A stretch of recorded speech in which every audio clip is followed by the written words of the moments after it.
தோழன் தோழிகளா வாங்க, இன்னைக்கு காலையில் ஒரு ஹெல்த்தியான ஃபுட்டு பார்க்கலாம். என்னன்னா அவுள் உப்புமா, சிவப்பு அவுள் உப்புமா காலையில் செஞ்சு சாப்பிட்லாம். எப்படி செய்யலான்னு பார்க்கலாம் வாங்க. கடுகு, கொஞ்சம் பெருங்காயத்தூள் போட்டுக்கிறோம்.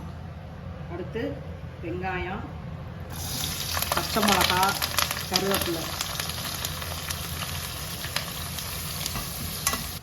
இதெல்லாம் வந்துங்க உங்களுக்கு ஹெல்த்தி ஃபுட்டு தான். இது உங்களுக்கு டயட் இருக்கவங்களுக்கு நல்லா இருக்கும், ஒரு சுகர் பேஷண்ட்டுக்கு நல்லா இருக்கும். இந்த மாதிரி ஃபுட்டெல்லாம் சாப்பிட்டீங்கன்னா ஏன்னா செஞ்சு சாப்பிட்டு பாருங்க, இதெல்லாம் நல்லா இருக்கும், டேஸ்ட்டாக இருக்கும். இதுக்கு நான் இன்னைக்கு பீன்ஸ் போடுறேன் பாருங்க. பீன்ஸ் போடுறேன், நல்லா குட்டி குட்டியாக அரிஞ்சு வச்சுக்கோங்க. கேரட் போடுங்க, பட்டாணி போடுங்க, எல்லா காயும் போடுங்க. காய் எப்படிலாம் காயை நம்ம சாப்பிட முடியுமா அப்படிலாம் நம்ம சாப்பிடுவோம். இதுல வெறும் உப்புமாவை பண்ணி சாப்பிட்றது, இது ஒரு காயோட சாப்பிடும்போது உங்களுக்கு வயிறு ஃபில்லிங்காக இருக்கும். உங்களுக்கு இது குழந்தைகளுக்கு வேணா இது கொஞ்சம் எடுத்து இதில் தேங்காய் பூ, நாட்டு சக்கரை கலந்து கொடுங்க. இது ஃபஸ்ட்டு தண்ணியில் நல்லா அலசிடுங்க. அலசிட்டு அதுலக்கெல்லாம் அழுக்கு மண்ணெல்லாம் போயிடணும். நல்லா முதல்ல என்ன பண்ணுங்க, முரத்தில் போட்டு புடைச்சு அதில் உங்களுக்கு உமி இருக்கும், ஒவ்வொரு நெல் இருக்கும். அதையெல்லாம் புடைச்சி சுத்தமாக பொறுக்கி எடுத்துட்டு நல்லா இதை அலசிடுங்க.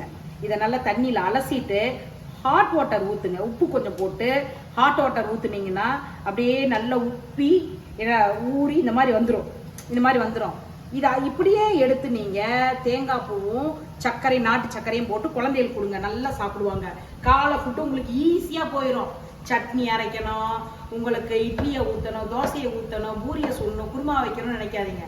இது ஒரு நேரம் செஞ்சுட்டிங்கன்னா காலையில் நீங்கள் ரிலாக்ஸாக இருந்துக்கலாம், ஃப்ரீயாக இருந்துக்கலாம். இதை ஊற வச்சு போட்டு அள்ளி போட்டு சர்க்கரையும் தேங்காயும் போட்டு நெய்யை கொஞ்சம் ஊற்றி பிசைஞ்சு கொடுத்துட்டிங்கன்னா, கலக்கி கொடுத்துட்டிங்கன்னா குழந்தைங்க அப்படி குஷியாக சாப்பிடுவாங்க. இது நம்ம பாருங்க, நம்ம சுகர் பேஷண்ட்டாக வேணாங்க, நம்ம இப்படி செஞ்சு சாப்பிட்டுக்கலாங்க. வாங்க, வெங்காயம் வதங்கிடுச்சுங்களா, தக்காளியை போடலாங்க. தக்காளிக்கு கொஞ்சமாக உப்பு போடுங்க, ஏன்னா அதில் உப்பு போட்டிருக்கோம் நம்ம, அதனால் கொஞ்சமாக போடுங்க உப்பு.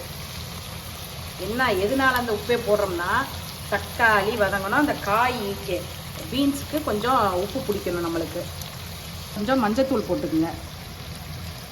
இதுக்கு காரத்துக்கு நம்மளுக்கு பச்சை மிளகா மட்டும்தான், வேறு எதுவுமே போட வேண்டாம். வேறு எது போட்டிங்கனாலும் டேஸ்ட் நல்லா இருக்காது. வரமிளகா கூட போடலாங்க, ஆனால் பச்சை மிளகா ஃப்ளேவர் கொஞ்சம் நல்லா இருக்குங்க சாப்பிட்றதுக்கு.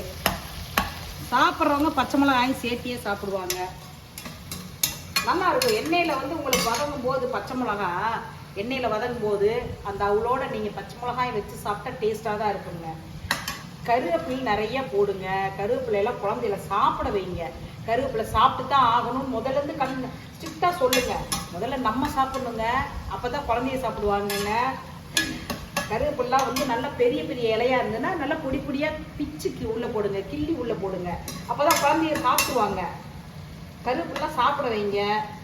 கருவேப்பிலை எவ்வளோ சத்து இருக்குதுன்னு எல்லாத்துக்குமே தெரியுங்க. கருவேப்பிலை பற்றி நம்ம சொல்லவே வேண்டியது இல்லைங்க. கருவேப்பிலையில் என்னென்ன சத்து இருக்குதுன்னு எல்லாத்துக்கும் தெரியும். நம்ம அதையெல்லாம் ஒவ்வொன்றுலேயும் ஒவ்வொரு சத்து இருக்குதுன்னு சொல்லி எல்லாருமே எல்லாத்தையும் இப்போ தெரிஞ்சுக்கிறீங்க நீங்கள். அதனால நீங்கள் ஆனால் சாப்பிட மாட்டேங்கிறீங்க, குழந்தைகளையும் சாப்பிட வைக்க மாட்டேங்கிறீங்க. அதையெல்லாம் சாப்பிட வைங்க. கருவேப்பிலை உள்ள இருந்தால் சாப்பிட்டு தான் ஆகணும், ஹெல்த்துக்கு நல்லது அப்படின்னு சொல்லி சாப்பிட வைங்க. தக்காளி நல்லா வதங்கினோடனையும் காயை போட்டு நல்லா வதக்குங்க. பீன்ஸை போட்டு நல்லா வதக்குங்க. பீன்ஸ்லாம் ரொம்ப போட்டு குக் பண்ணாதீங்க, ஓரளவு குக்கானா போதும். ரொம்ப எந்த காயையுமே ரொம்ப குக் பண்ணிங்கன்னா அதில் இருக்க சத்து அழிஞ்சு போயிருங்க. நம்ம ஓரளவு பீன்ஸ் எல்லாம் ஒரு முக்கால் வேக்காடு இருந்தாலே அது ஒரு மாதிரி டேஸ்ட்டாக நல்லா இருக்குங்க. என்ன வயசானவங்க சாப்பிட்றது தான் கொஞ்சம் கஷ்டப்படுவாங்கங்க. குழந்தைகளோ பெரியவங்க சாப்பிட நல்லா இருக்கும். வயசானவங்க சாப்பிட்றதா கொஞ்சம் நறுக்கு மென்று சாப்பிட்றதுக்கு கொஞ்சம் கஷ்டப்படுவாங்க. அவங்களுக்கு வேணால் நம்ம கொஞ்சம் நல்லா குக் பண்ணி கொடுத்துக்கலாங்க. நல்லா வேகட்டும் கொஞ்சம் நேரம். இதில் வேலையே இல்லைங்க, இவ்வளோதாங்க. இந்த காயை அறுத்து போட்டாச்சு, வதக்கியாச்சு. வதக்கினோடனே நம்ம வதக்கி அவுள் எடுத்து உள்ளே கொட்டினீங்கன்னா வேலையே முடிஞ்சுதுங்க. Simple diet, easy diet, healthy டயட்டுங்க. பாருங்கள், பீன்ஸ் நல்லா வதங்கிடுச்சு. இப்போ நம்ம அவுள போடுறோம். அவ்வளோதாங்க, முடிஞ்சது. ஒரே மாதிரி செஞ்சு சாப்பிட்றதுக்கு இது ஒரு வித்தியாசமாக இருக்குங்க. இது உங்களுக்கு ஹெல்த்திங் கூட. இதை வந்து நம்ம சொல்லணுங்கிறதில்ல, ஹெல்த்தின்னு திருப்பி நம்ம ரிப்பீட் பண்ணுங்கிற அவசியமே இல்லைங்க. உங்களுக்கு சிவப்பரிசி இதெல்லாம் வந்து அவுள் இதெல்லாம் வந்து உங்களுக்கு ஹெல்த்தியான ஃபுட்டு தான். நம்ம ஒரே அவ்வளோதான் முடிஞ்சதுங்க. பாருங்கள், இதோட காயும் சேர்த்து சாப்பிட்றாங்களா? இது பாருங்கள், இது உங்களுக்கு பார்த்தா குழந்தைகளுக்கு ஃப்ரைட் ரைஸ் மாதிரியே இருக்குங்க. இதை பார்த்தீங்கன்னா இன்னும் இதில் கேரட்டு போடுங்க நீங்கள். அது டவுன்லலாம் உங்களுக்கு வந்து இது வெங்காயத்தாள்லாம் கிடைக்கும் உங்களுக்கு. என்ன வெங்காயத்தாள்லாம் கிடைக்கும், அது கூட கட் பண்ணி உள்ளே போடுங்க. என்ன எந்த காய் விருப்பமாக போட்டு சாப்பிட்லாங்க. இத்தனை காய் வேணாலும் போட்டு பட்டாணி போடுங்க உள்ளார. இல்லை இன்னும் நல்லா கொத்தமல்லி போட்டுக்குங்க ஃப்ளேவருக்கு.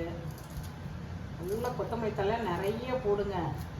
வெயிலுக்கு கொத்தமல்லி தலையெல்லாம் குளிர்ச்சி, நல்ல குளிர்ச்சி. வாய் நல்ல சிசர் எடுத்து அப்படி நைஸாக கட் பண்ணி போட்டுக்குங்க. கையில் கட் பண்ணிங்கன்னா கூட கட் பண்ண முடியாது, கத்தி எடுத்துகிட்டு இருக்க வேண்டியதில்லை. இப்படி சிசர் வச்சு அழகாக கட் பண்ணிக்கோங்க. இன்னும் கூட நல்ல பெரிய சிசராக வாங்கிக்கிங்க. வாங்கிட்டு இப்படி கட் பண்ணி போடுங்க. நைஸாக கட் பண்ணி போட்டுடலாம் சிசரில். இது மாதிரி செஞ்சு சாப்பிட்டு பாருங்கள். சாப்பிட்டு கமெண்ட் பண்ணுங்கள், ஷேர் பண்ணுங்கள், சப்ஸ்கிரைப் பண்ணுங்கள் கண்ணுங்களா.